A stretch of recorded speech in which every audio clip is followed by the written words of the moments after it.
It's been relatively quiet on the Swiftie front for the last few months. I mean, our girl got engaged last year, then she dropped an album in October, and because the Chiefs are not going to the Super Bowl this year, we haven't really seen too many Taylor and or Tavis appearances out in the world. But of course, that does not mean that Taylor Swift's presence has not been felt in my life. She is my constant companion thanks to Spotify Premium, and I take absolute pleasure in going back and re-listening to different albums and eras depending on my mood. The last Taylor Swift episode I did on this podcast was back in October when she dropped her latest album, The Life of a Showgirl. And there's one song in particular on that album that kind of got me thinking and then kind of sent me into a spiral, which led to me drafting the outline for today's episode. There's one song on that album that feels so out of place to me and that I genuinely feel belongs in a different era. And then it got me thinking, what other Taylor Swift songs might go well in different eras?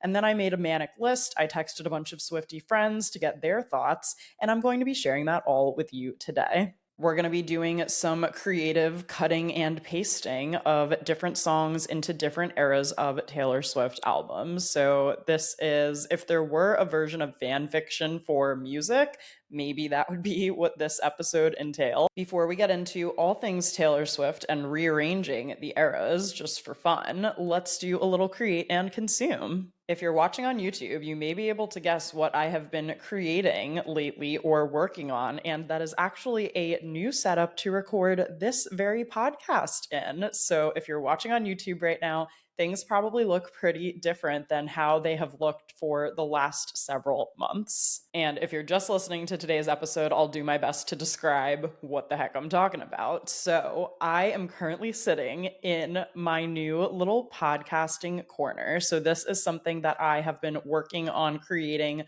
for a couple of months now, basically ever since we moved into this apartment. There have been some kind of big priorities, and now I'm starting to get around to all of the wants versus the needs in furnishing our new home. And I have been really wanting to update the visuals of the podcast for a long time. I kind of started last year because I did a rebrand photo shoot back in May. We created some gorgeous new cover art that you can see wherever you're listening to the show of me like in a little yellow dress with my pink microphone. But obviously the video episodes have always been pretty simple. It was kind of giving Zoom recording, and that was obviously fine just for purposes of actually getting a video episode up. I do know a lot of you guys watch on YouTube. If you are watching this episode on YouTube right now, leave a little heart emoji in the comments down below. I'd love to just say hi.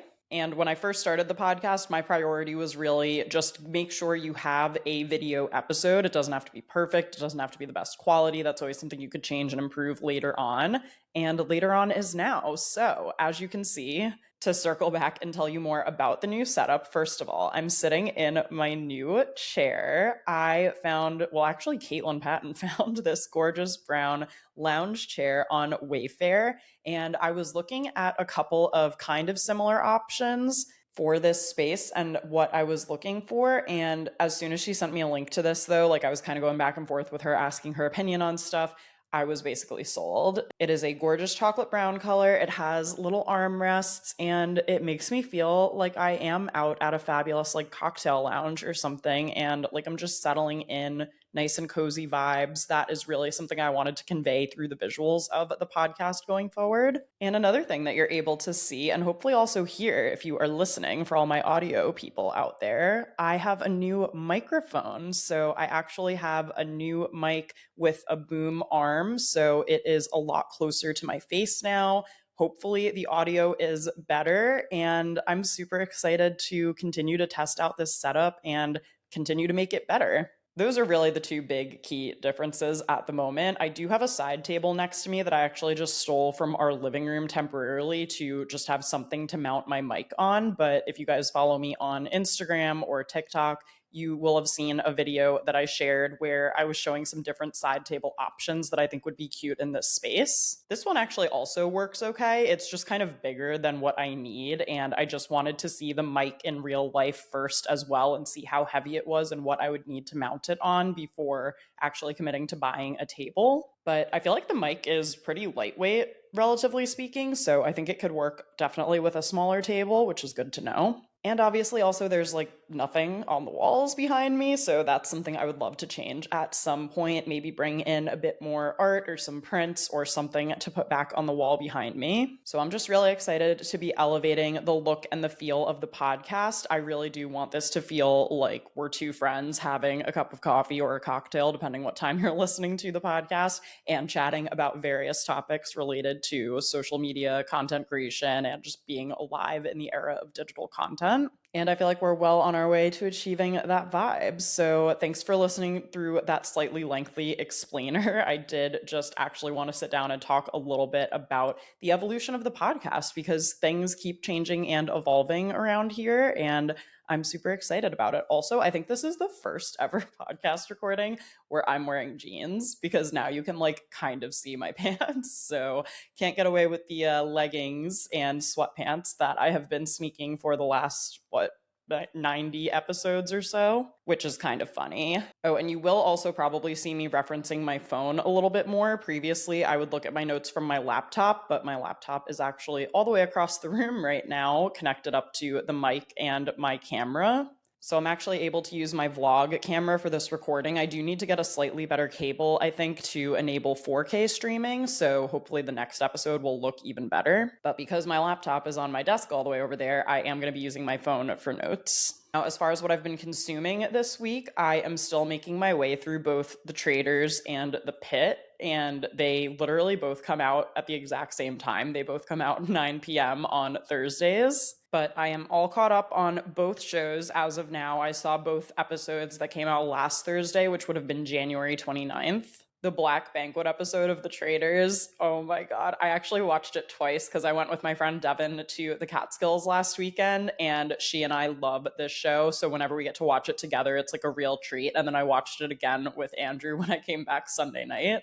And I'm just having a ball. I'm here for the messiness and the drama of it. I can't believe there are only 4 episodes left. I'm like dying to see how this season ends.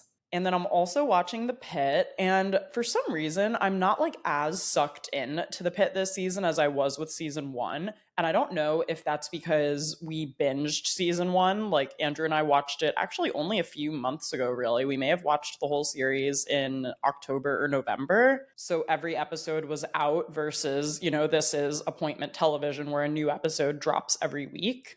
I love appointment television personally, though, because I love being part of the real-time conversation, especially on like Threads. That's kind of my new platform of choice for popping in to seeing what people are saying about all of the different episodes. But I'm not sure. There's kind of still a bunch of different threads and plot lines from season 1 that I'm kind of waiting for them to circle back on. And I'm trying to find a story to get really gripped and invested in from season 2 so far. But for all I know, I mean, it's only like 11 a.m. in their shift. If you don't watch the show, each season is one day of their shift, and each episode is 1 hour of their shift in an emergency room. But anyway, those are the 2 shows that I'm currently consuming. Don't forget to let me know what you guys are creating and consuming as well. You can leave a comment wherever you're watching or listening to this episode, or you can reach out to any of our social media accounts. The email address for the podcast, all of the ways to get in touch are always in the show notes. Okay, I am super excited to now get into the main topic of today's conversation, which is basically Taylor Swift songs that I think belong on other albums. And I want to preface this by saying, obviously, I love all the albums as they are. This is just kind of almost a fun fan fiction-y way to say, what if this song was on this album? What if this track took the place of that one? And what if that one jumped over there? It really was just a fun thing for me to brainstorm. And like I said, I also reached out to several Swiftie pals to get their opinions and takes as well. So thank you if you contributed a song to this list. And I will preface this by saying, for me, the first 3 albums are pretty interconnected, at least sonically and kind of topically. I feel like they are obviously where Taylor started, and the core of those songs has a very common theme and kind of really grounding presence in my mind. So for that reason, the first three albums, like if anything, they mostly have songs that are interchangeable, like within the three of them. And then the web kind of starts to grow after we hit Red. Okay, beginning with Taylor Swift, aka Debut. There's really only one song that I could picture moving from that album, but I do think that Should Have Said No would have been a fun one to include on Speak Now. Obviously, that track, Should Have Said No, is all about speaking up. And it's kind of an interesting parallel to all of the other plot points of the Speak Now album, which includes Mine, which is like a happy relationship. It includes Speak Now, which is someone who maybe is not in the right relationship for them,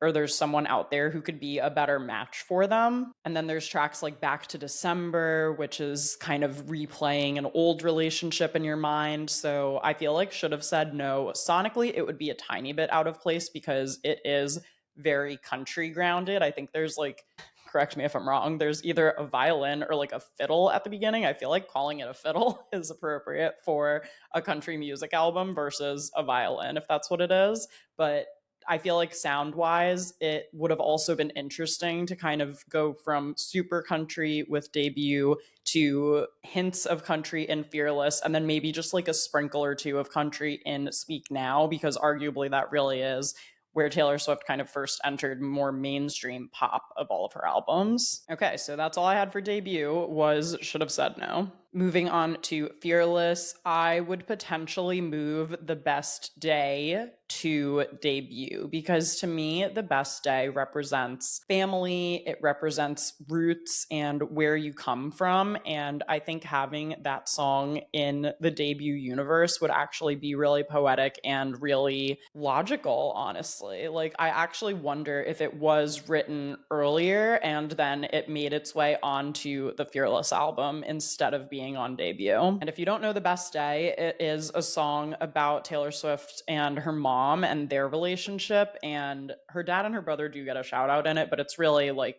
a mother-daughter song, and I tear up a little bit every time I hear it because it makes me think of my relationship with my mom, obviously, who I love. And I think about this song in the context of other songs like Mary's song, where her parents are watching them and it's like, oh, our mamas used to joke about us falling in love. To me, that is more of a thread between those two songs than The Best Day is with some songs on Fearless.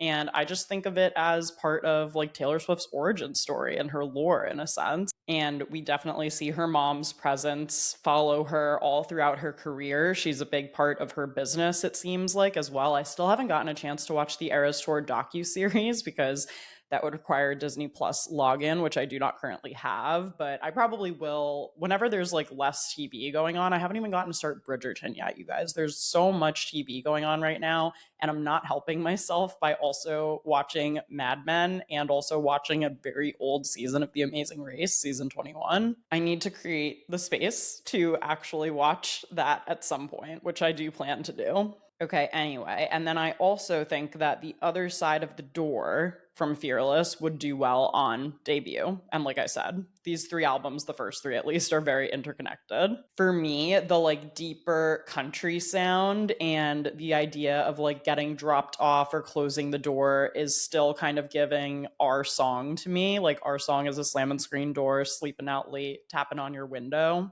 I think the fact that it does sonically give country so much is what makes me feel like it should be on Taylor Swift, as in the Debut album. Let's move on and discuss Speak Now, which, if you guys listen to my rankings album, where I actually ranked every single Taylor Swift album, you know that Speak Now holds a special place in my heart. I can link the album ranking episode in the show notes, by the way, if you guys have not listened to that or you want to queue it up after this episode, like if you want to keep the Taylor Swift chats going, and who could blame you? Okay, from Speak Now, tell me if you guys agree with this actually or not. And by the way, I'm sure that there will be some of you who very much disagree with some of the ones that I'm going to suggest, but I personally feel like Back to December is actually a Red song. I really do like Back to December as track 3 on Speak Now, but for me, Back to December and All Too Well from Red are kind of like an invisible string together. They are both such like late fall song vibes for me. I mean, specifically talking about the scarf from your brother's house in All Too Well, and then obviously just the December of it all from Back to December. They have pretty different bridges, and I don't think sonically they overlap that much, except maybe in the very beginning and the way that both of them make me feel, like when I hear the first couple of chords and the introductions to these songs. And I was trying to think about, like, well, if I were to remove Back to December from Speak Now, what is left on the album that kind of gives that same vibe? And I think Enchanted covers it. I think Enchanted is such a Speak Now song. I would never in my life move that one off of that album. But I could kind of see Back to December being on Red. So you guys tell me if you disagree or if you think I'm totally crazy. And then I would actually move ours to Taylor Swift to Debut, because I thought that that song was from Debut. When you listen to the music of it, you can see how it fits more into the Speak Now era. It definitely is a little bit poppy, but it's still light enough. It doesn't have too many big key changes or beat drops or things like that that would put it solely in the pop category. It feels like it could be a little bit more of a mature sound to go on Debut, which again is obviously very country, as I've mentioned. So if you don't see my point music wise, when I look at the lyrics and when I think about it, it does feel very like sweet and innocent and debut-ish for me personally. I mean, don't you worry your pretty little mind. People throw rocks at things that shine, and life makes love look hard. The stakes are high, the water's rough, but this love is ours. Okay, let's move on to Red. Here's where it starts to get interesting. I have a bunch that I would move from Red. Okay. First of all, I feel like Stay, Stay, Stay is a Fearless track. It has this really upbeat tempo and these more cutesy vibes to me that just feel a tiny bit out of place on an album like Red, which is so emotionally intense. It has a lot of depth to it. And there are some upbeat tracks on Red, I would argue. Like, I Knew You Were Trouble is definitely an upbeat track, and so is 22. But there's something almost a little too, I know I said cutesy before. I feel like juvenile is maybe even the word. Like, Red to me was when Taylor really stepped into her full potential as a songwriter. I think there were a lot of really strong ones on Speak Now, and then Red, just like especially the handful of standout songs from that album, which for me are All Too Well, both versions. Begin Again, Come Back, Be Here. I don't know, like when I look at the lyrics for Stay, Stay, Stay, they just don't necessarily feel as elevated. It feels like an earlier thought or something. So that's why in my mind it belongs in the Fearless era. Okay, next up is Girl at Home, which I believe is a vault track from Taylor's version of the Red album. That I would move to 1989. I just feel like it would sit really nicely somewhere in the back half of 1989, which to me, you guys tell me if you feel differently, but I think of Red as an album that's kind of about mourning relationships and starting to look for new beginnings, like in Begin Again. And I think of 1989 as the like hot girl summer rebound album. And, you know, on your rebound journey, you may come across a guy who is talking to you and you're like, don't look at me. You got a girl at home and everybody knows that. Just because you're available doesn't mean everybody is. Okay, Forever Winter for me is a Fearless era track, but there are two different songs that I'm going to be talking about that are both speculated to be about one particular person in Taylor's life. So Forever Winter and also Ruin the Friendship from The Life of a Showgirl are both theorized to be about this guy, Jeff, who Taylor Swift went to high school with, who she had a crush on, but he tragically passed in 2010. Because Jeff is a high school character in Taylor Swift's life, I am inclined to place him in the Fearless era. The timeline doesn't quite make sense, though, because Fearless came out in 2008. If Jeff passed in 2010, that's obviously 2 years later, but I feel like it could have been a Fearless vault track or something released later on when she did do Fearless Taylor's version. And the lyric that really stands out to me in Forever Winter is too young to know it gets better. I'll be summer sun for you forever, forever winter if you go. So, Forever Winter is kind of a metaphor for being stuck in that one season if you don't choose to continue on in your life, and if you are not around to see the next season or to see the summer sun. So, I just wanted to mention the timeline inconsistency, but again, in this fan fiction version where I get to move around and do whatever I want with the songs, in my head, that belongs on Fearless. Okay, I Bet You Think About Me. I would move to Speak Now again to kind of like drop some sprinkles of country in Speak Now, because you really do kind of go from debut and Fearless to Speak Now and have a big change on the music front. There is very much harmonica in I Bet You Think About Me. And the reason I would want to move this to Speak Now is because this to me feels like the version of the timeline that would play out if the guy from Speak Now did not speak up.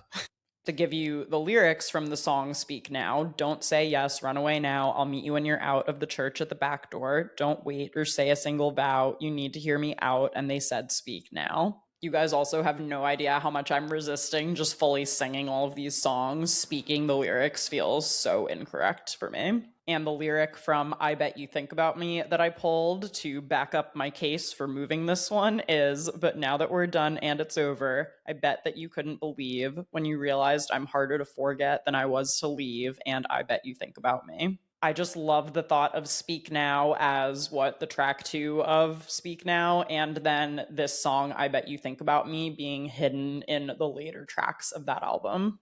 Okay, and then lastly, Nothing New, which I believe features Phoebe Bridgers on it. I would move that one to Evermore. And I mean, sound and vibes wise, you have to agree that this is giving Evermore in a sense. And the two lyrics that I pulled that I feel like help tie it into the Evermore universe are shoot you down and then they sigh and say, she looks like she's been through it. Lord, what will come of me once I lost my novelty?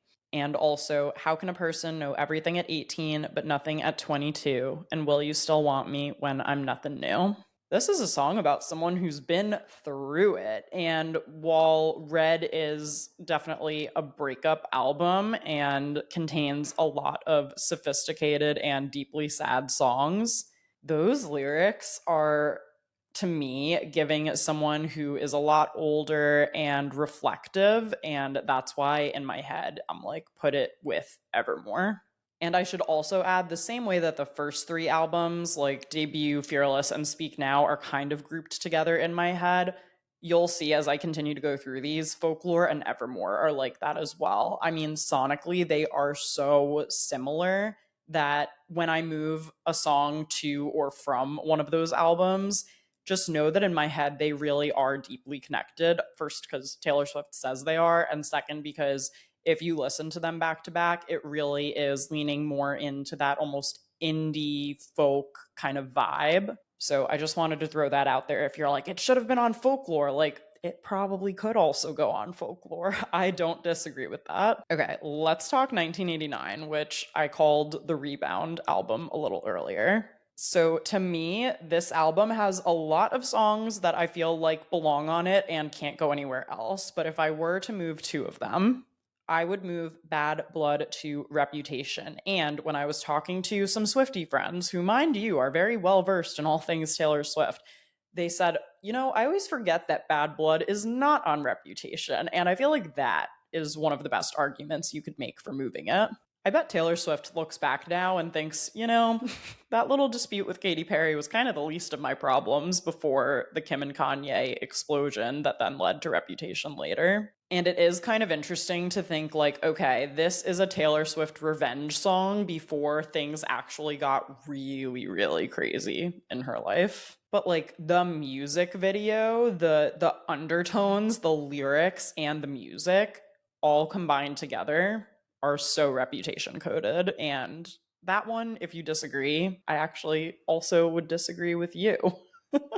Okay, and then also, I Know Places from 1989, I would move that to Reputation too. For some reason in my head, this song and Dancing with Our Hands Tied are very linked, and they have two totally different beats per minute, so maybe musically that's not the most obvious comparison. But this song to me would also make so much sense on Reputation, thinking about how low she was laying in the time between when 1989 came out and then when Reputation finally released. Like, if you remember, you remember. That was the era where she deleted everything off of her Instagram. She unfollowed everybody. And then she, at one point, just uploaded like a snake video. And that was the entry point to the Reputation era. And this lyric, baby, I know places we won't be found, and they'll be chasing their tails trying to track us down because I know places we can hide. Again, doesn't that sound so weird, not sung and just said in a very monotone voice? That is hiding from paparazzi, press, anyone who might be around just to judge. And that's my pitch on the 1989 chapter. Now, I did just take 2 songs from 1989 and move them to Reputation. So now let's talk Reputation and a song, or 2 songs actually, that I would move to 1989. First up is Delicate. Again, if this is giving like summer fling, rebound energy, the year was 2014, this to me feels like it fits perfectly in the 1989 universe. Especially, we can't make any promises now, can we, babe? But you can make me a drink. And I feel like anyone who considers Reputation one of their top albums will tell you that Dress and Getaway Car are kind of a couple of opportunities to see some softness in an otherwise kind of harsh album, or at least an album with a harsh exterior. And I feel like Delicate can get down with some of the other 1989 tracks. Okay, also Gorgeous. This to me is like a cousin track to Blank Space. Definitely a little bit with the backbeats. Like if you do listen to these songs back to back, I feel like you'll hear in the grounding pacing of the song that they're kind of similar. And again, as far as like summer fling or rebound energy, you make me so happy it turns back to sad. Nothing I hate more than what I can't have. You're so gorgeous, it makes me so mad. It's giving a lot more like non-committal versus entering into a serious underground relationship with Joe Alwyn. Okay, King of My Heart. I feel like we could move over to Lover. I mean, even the title sounds like a Lover track. Like, what's on the Lover album? Yes, a song called King of My Heart. Oh, okay, that makes sense because you're in your Lover era and you're getting along well with this man. And like I've already said, there are so many songs that I feel like could take its place on Reputation. And then also, let's move New Year's Day to Midnights and make it the last track on Midnights. I feel like that would be the perfect ending to the Midnights album. Midnights is so full of really upbeat, dancey pop tracks that I feel like having a come down moment at the end is kind of reflective of other albums like Lover, even with Daylight, or even like Fearless with Clean. So the lyric that I feel like is my best argument for why this should be moved is, don't read the last page, but I stay when it's hard or it's wrong or we're making mistakes. I want your midnights, but I'll be cleaning up bottles with you on New Year's Day. I don't know. You tell me. Okay, let's move on and chat Lover. So, by the way, I've been trying to do these in order of the songs and how they appear on the albums, but what I actually think I'm going to do is make a Spotify playlist of all of these songs that I think should move, so that you can go back and listen to them all if you want and see if you see some of the plot points that we're putting together here. But the reason I mention that is because I'm looking at this and I already know this is out of order. So sorry, this is not early on the album, but the song Soon You'll Get Better, it's just so country. It is so fearless. I mean, she has the chicks on the song with her. It just does not feel in line with all of the rest of the Lover songs for me personally. Okay, the next one that I would move is The Archer. I would move this one to Evermore, and I'm about to say something that might make some people a little upset, which is that I usually skip The Archer. But I feel like the reason that I do that is because I'm just not expecting it on Lover at track 5. Like, in my head, there are so many other songs that could be the track 5 of that album, and there are so many other songs that are the vibe and the aesthetic of Lover, and for some reason in my head, The Archer is just not that. If The Archer were on Evermore, I think it would be one of my top tracks from that album, but when I look at it in comparison to some of the other tracks on Lover, it just feels out of place to me. Like, this is why we're doing this whole podcast episode, is to air my grievances about these things. Think about this lyric, forgetting for a second that it comes from The Archer. Think about this lyric in the context of Evermore. I wake in the night, I pace like a ghost. The room is on fire, invisible smoke, and all my heroes die alone. Help me hold on to you. Are you sold? Okay, I also would like to petition to move False God to 1989. And there's tons of reasons for this. I feel like vibe wise, this would be such an amazing addition to 1989, especially in maybe like the back half of that album. So many great New York City references. And I feel like, along with Welcome to New York, this could even be a nice bookend towards the end of that album, kind of like an alpha and omega. We were stupid to jump in the ocean separating us. Remember how I'd fly to you? I mean, in Lover era, that's about Joe Alwyn, but in 1989 could work for Calvin Harris and could also work for Tom Hiddleston. I think that was immediately following Calvin Harris. Let's move on to Folklore, another one of my all-time favorites. And there's really only a couple of songs here that I would want to move, but I do feel very strongly about where I would want to move them to. Starting with Betty. Is Betty not a fearless song? I mean, it is so 15 coded. Obviously, it takes place in high school. Folklore is really one of the first albums where Taylor Swift kind of ventures outside of her own lived experiences and crafts stories about other people. And she crafted a fictional love triangle on the Folklore album. This song is coming from the perspective of James, who's a 17-year-old boy who, it seems, cheated on this girl Betty that he really likes, and he realizes he's made a mistake and wants to win her back. I mean, high school, love triangle. I mean, I think this lyric is so high school, not to steal another Taylor Swift song to make a point. You heard the rumors from Inez. You can't believe a word she says most times, but this time it was true. The worst thing that I ever did was what I did to you. So for that reason, I say Betty to Fearless. And I also think that Mad Woman would be great on the Tortured Poets Department. Now, that's an album I haven't said at all up until this point, but listen to this lyric. Now I breathe flames each time I talk. My cannons all firing at your yacht. They say move on, but you know I won't. And women like hunting witches too, doing your dirtiest work for you. Every time you call me crazy, I get more crazy. What about that?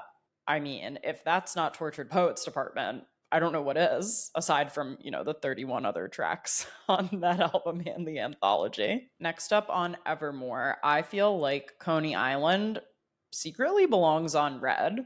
I mean, there are so many little call outs and moments in the lyrics of this song that I feel like tie back into Red and other Red tracks. Any and all New York City references, the birthday cake reference that I feel like is brought up in The Moment I Knew and also All Too Well, the 10-minute version. Also, I love this lyric so much, and it feels very, very Red aligned. Because we were like the mall before the internet. It was the one place to be. The mischief, the gift-wrapped suburban dreams. Sorry for not winning you an arcade ring. Just such a delightful song, truly. We've now arrived in the Tortured Poets Department.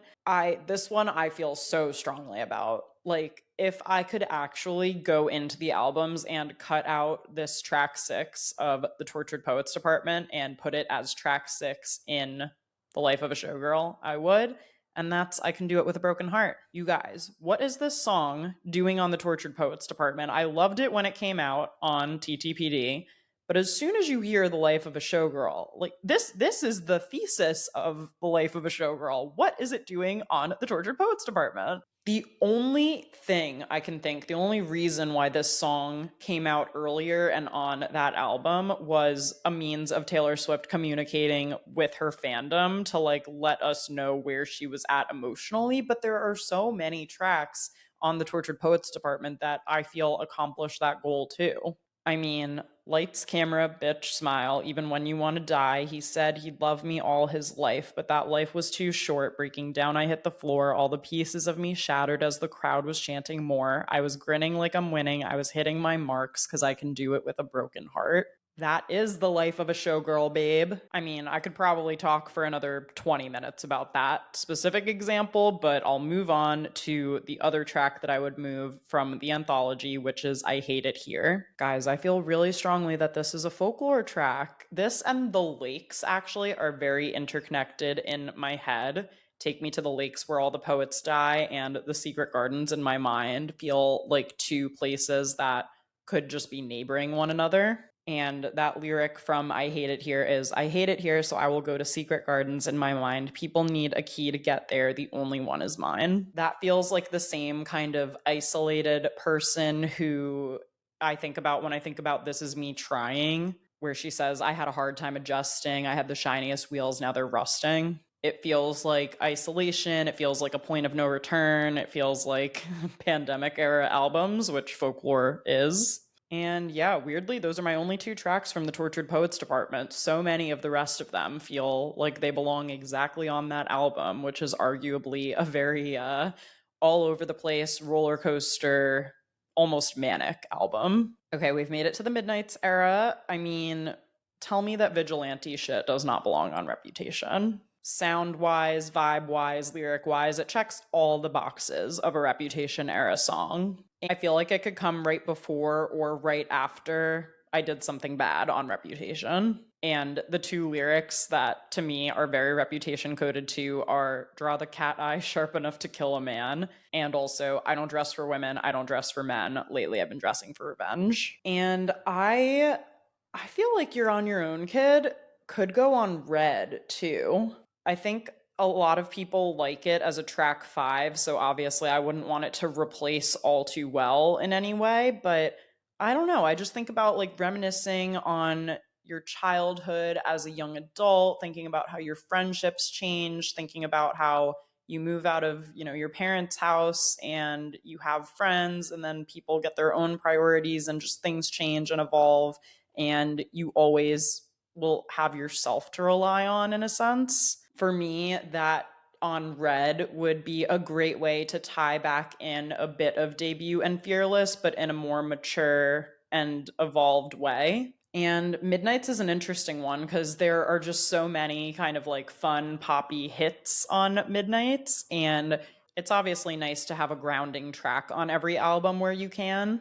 But that's another reason why I think New Year's Day could be the perfect ending to Midnights. Bejeweled, in my head, Bejeweled and Style from 1989 are kind of like sister songs. So for that reason, I could easily see Bejeweled being in the 1989 era. These lyrics feel like they would fit right in. Didn't notice you walking all over my peace of mind in the shoes I gave you as a present. Putting someone first only works when you're in their top 5. And by the way, I'm going out tonight. And I would move Bigger Than the Whole Sky to Evermore. I think that this song is clearly about loss and potentially loss of like someone who you love, but also maybe a little bit of a loss of faith. And this is something that I have not ever heard Taylor Swift talk about publicly, really. I mean, I feel like you get the most kind of religious references in the very first album, and then they kind of trickle in a way that could maybe be interpreted as much more secular. So I don't actually know how Taylor Swift feels about all that. So the lyrics in this one, she says, did some force take you because I didn't pray? Every single thing to come has turned to ashes because it's all over. It's not meant to be. So I'll say words I don't believe. Very interesting and somber, both in music and lyrics, and I feel like would do well with all the other Evermore songs. And that brings us to The Life of a Showgirl and the last 3 songs that I would move. So first of all, Opalite, I feel like is so lover coded. I mean, happy, upbeat vibes. You were dancing through the lightning strikes, sleepless, and the onyx night, but now the sky is opalite. This kind of represents Lover to me more so even than Daylight does. But I also feel like this and Daylight on the same album, on Lover, make so much sense together. I would also love to do a Taylor Swift like color theory episode. I mean, there are so many colors discussed through all these different eras, and whether they are mentioned by name like red or opalite, or whether they are implied through the visuals from the albums and the music videos. Let me know if that is of interest to you guys. I feel like that would actually require kind of a lot of research, but I'm willing to put it together if I get any requests for it. Okay, now I do love Father Figure. It is one of my favorite songs from The Life of a Showgirl, and I do think it fits really, really well in the album. If I were to put it on any other album, it would probably be Reputation, and the reason for that is because I think tonally also it's a nice, slower, song, and I think that it addresses a lot of topics that are hinted at in Reputation, but not always explicitly stated, especially in regards to the music industry and how things work in terms of people who you place your trust in, people who you think are there to help you, but maybe are not there to help you. And I love all of the lyrics and the vibe of Father Figure, and I could easily see it fitting in well with the rest of Reputation. This lyric, I pay the check before it kisses the mahogany grain, said, they don't want to see you rise, they don't want you to reign. I showed you all the tricks of the trade. All I ask for is your loyalty, my dear protege. Just absolutely love that. And to close out this episode, let's talk about the song that actually inspired this whole episode to begin with, and that is Ruin the Friendship from The Life of a Showgirl, that I believe is actually a Fearless Vault track. Again, timeline wise, for it to have come out in 2008, it wouldn't have made sense, although it made me wonder if there's another version of this song out there that does not have the tragic ending that Ruin the Friendship does. Like, if this song was kind of dreamed up or theorized as early as 2008, coming out of high school and thinking about this crush and this friend who she had, but with like a very different third verse in it. Because at first, when I was listening to this song, I was like, oh my gosh, this is so like happy and upbeat and kind of like sweet and vibey. And then this is the third verse that I think crushed everybody. When I left school, I lost track of you. Abigail called me with the bad news, goodbye, and we'll never know why. It was not an invitation, but I flew home anyway with so much left to say. It was not convenient. No, but I whispered at the grave, should have kissed you anyway. Ugh, oh my God. I think I mentioned this when I did the Life of a Showgirl episode, but to me, the only like justification for it being on that album to me was almost to explain like the showgirl's tragic backstory in a way. But it is just so obvious to me that I feel as though track 6 on The Life of a Showgirl should be I Could Do It With a Broken Heart, that I am just like itching to have Ruin the Friendship go back into the Fearless bubble in which I am so convinced that it belongs. All right, you guys, and that just about wraps it up. Like I said, I will make a Spotify playlist of all these songs, and I'll link it in the show notes in case you want to listen to it. If you want to hear any other of my Taylor Swift episodes, I will link them all in the show notes so you can make your own little mini Taylor Swift version of this podcast. How fun. And please let me know what you think of the new setup. If you have any suggestions for me of what to put behind me, if the audio sounded good, please let me know. And I will talk to you guys all again in the next episode.